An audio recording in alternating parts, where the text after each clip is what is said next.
Ready start. महोदय, भारतवर्ष में जनसंख्या का विस्फोट बरसाती वनस्पतियों के विस्तार की भांति हो रहा है। फलस्वरूप नागरिकों को रहने के लिए धरती की कमी अनुभव होने लगी है। देहातों में रहने वाले अधिकांश लोग अपनी आजीविका उपार्जन के साधनों एवं प्रौद्योगिकी का लाभ न मिल पाने के कारण शहरों की ओर पलायन करने लगे हैं। दूसरी ओर शहरों की बढ़ती आबादी वहां के निवासियों के लिए विभिन्न संकट उत्पन्न करती जा रही है।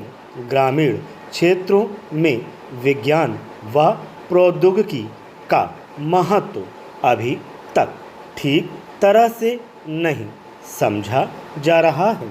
एक सभ्य समुदाय में विज्ञान व प्रौद्योगिकी को ग्राम ग्राम तक पहुंचाने की क्षमता होना अनिवार्य है। चूँकि समूची सभ्यता का विकास विज्ञान व प्रौद्योगिकी पर निर्भर है। विज्ञान प्रगति के अविज्ञात रहस्यों का अनुसंधान करने और प्रगति के साधन जुटाने में लगे हैं।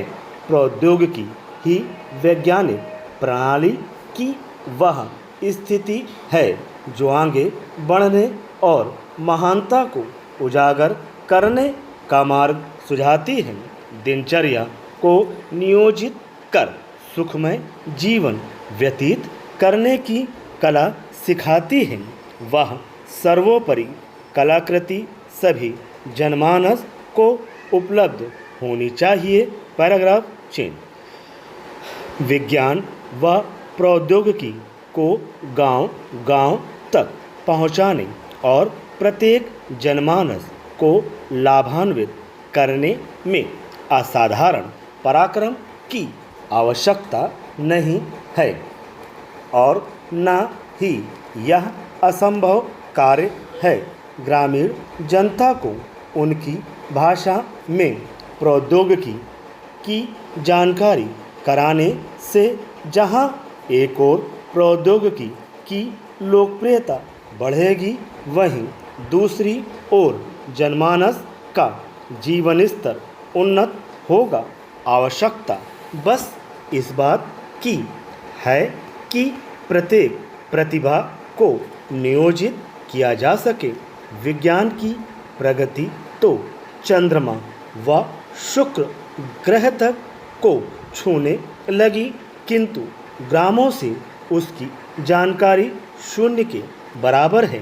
प्रौद्योगिकी को ग्राह्य बनाने व गांव-गांव तक पहुंचाने में हिंदी भाषा का एक विशेष योगदान संभव है। लगभग 50% भारतीय किसी न किसी रूप में हिंदी से जुड़े हैं।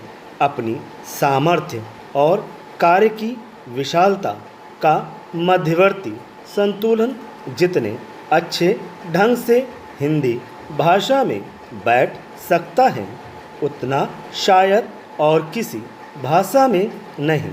विज्ञान व प्रौद्योगिकी के हर विषय को हिंदी में अनेक तर्कों, तथ्यों, प्रमाणों और उदाहरणों के साथ प्रस्तुत करने की क्षमता है।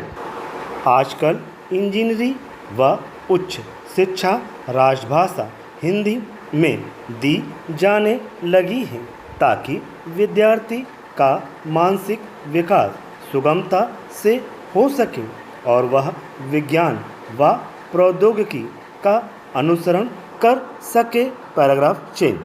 महोदय, स्वास्थ्य मनुष्य की प्रबल संपदा है। दुर्भाग्यपूर्ण ही कहना चाहिए कि गांवों में इस ओर विशेष ध्यान नहीं दिया जाता। वहां स्वस्थ जीवन जीने की सतर्कता का पालन करने की कला सिखाई जानी चाहिए, जिससे बीमारी के पनपने व अकाल मृत्यु की संभावना से बचा जा सके। स्वास्थ्य सुरक्षा हेतु व्यायाम, खेलकूद व मनोरंजन की जानकारी देना अनिवार्य है। आधुनिक समय में प्रदूषण, नशेबाजी, व्यभिचार आदि की समस्याएं विभिन्न बीमारियों को जन्म दे रही हैं। बाल विवाह व बहु प्रजनन नारियों के लिए प्राण घातक हो रहा है। स्वास्थ्य रक्षक प्रवृत्तियों के संवर्धन व उन्नत प्रौद्योगिकी के समावेश से बीमारियों से आत्मरक्षा भी संभव है। ग्रामों में बढ़ती हुई जनसंख्या एवं घरों में प्रायः शौचालय न होने के कारण गंदगी से भयंकर समस्याएं उत्पन्न हो रही हैं। उन्नत प्रौद्योगिकी से सुलभ शौचालय का प्रयोग कर स्वच्छता प्रदान कराई जा सकती है और बीमारियों से भी बचा जा सकता है। पशुपालन के लिए चारागाह लगभग समाप्त होते जा रहे हैं। सूखा चारा पशुओं की क्षमता को घटाता है। पशुओं को उचित आहार, उनको होने वाली बीमारियों एवं उनके उपचारों की जानकारी देना अत्यंत आवश्यक है। पशुओं से श्रम, दूध इत्यादि उपलब्ध होने से व्यक्ति की आमदनी बढ़ती है। यह उत्पादन से किसी प्रकार कम मूल्यवान नहीं है। इसी प्रकार मुर्गी पालन व मछली पालन की उन्नत प्रौद्योगिकी का उपयोग भी भरपूर किया जा सकता है। उन्नत प्रौद्योगिकी से मिट्टी की उपजाऊ शक्ति का ज्ञान, उचित फसल का चयन, उचित किस्म के बीज की उपलब्धि, पौधों में लगने वाली बीमारियों से बचाव कर उन्नत फसल और उचित मूल्य उपलब्ध होते हैं।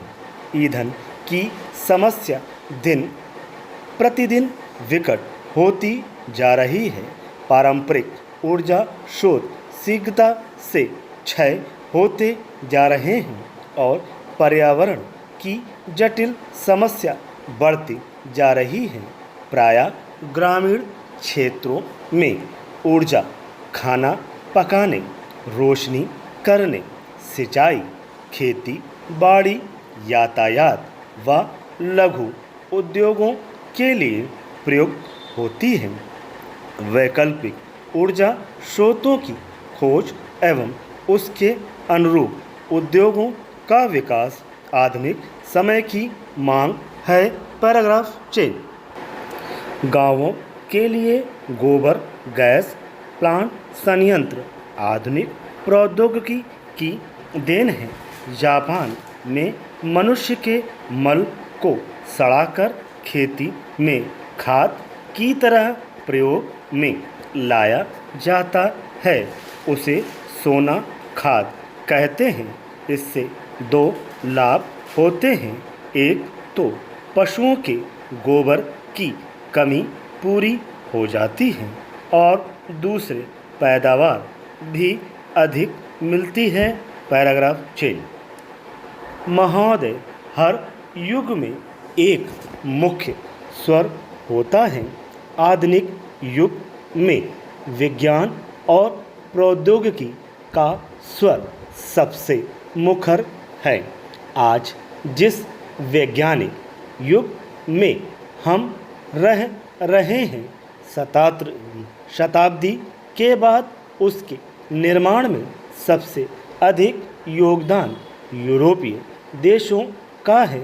यह बात अलग है कि इसमें पहले भारत, चीन और अरब आदि एशियाई देशों ने विज्ञान के क्षेत्र में अनेक उपलब्धियां प्राप्त की थीं और यूरोप के देश इन उपलब्धियों से लगातार लाभ उठाते रहे।